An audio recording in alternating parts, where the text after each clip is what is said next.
చిరంజీవిపై young tiger అభిమానులు fire అవుతున్నారు.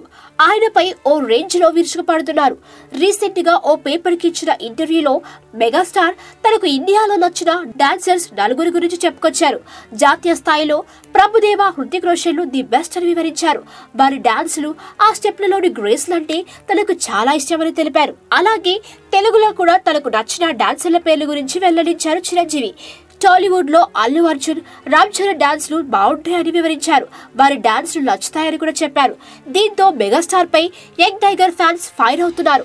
టాలీవుడ్ లోని బెస్ట్ డాన్సర్లలో తారక్ ఒకరిని చెప్పడంలో ఎలాంటి సందేహం లేదు. బన్నీ చర్యలతో పోటీ పడగలడు. కానీ చిరంజీవి తారక్ పేరును ప్రస్తావించకపోవడం హాట్ టాపిక్ గా మారింది. కావాలని చిరంజీవి యంగ్ టైగర్ పేరును చెప్పలేదని తారక్ ఫ్యాన్స్ ఆగ్రహం వ్యక్తం చేస్తున్నారు. మరోవైపు మెగా అభిమానులు అది అబద్ధమని అంటున్నారు. ఆ ఇంటర్వ్యూలో చిరంజీవి యాదృచ్ఛికంగా చెప్పే ఉంటారని, దీనిని సీరియస్ గా తీసుకోవాల్సిన అవసరం లేదని అంటున్నారు. గతంలో ఎన్టీఆర్ గురించి చిరంజీవి పలు సందర్భాల్లో ప్రశంసించిన తీరును గుర్తు చేస్తున్నారు. మరి ఈ వివాదం ఇక్కడితో ముగుస్తుందా లేదా అనేది చూడాలి.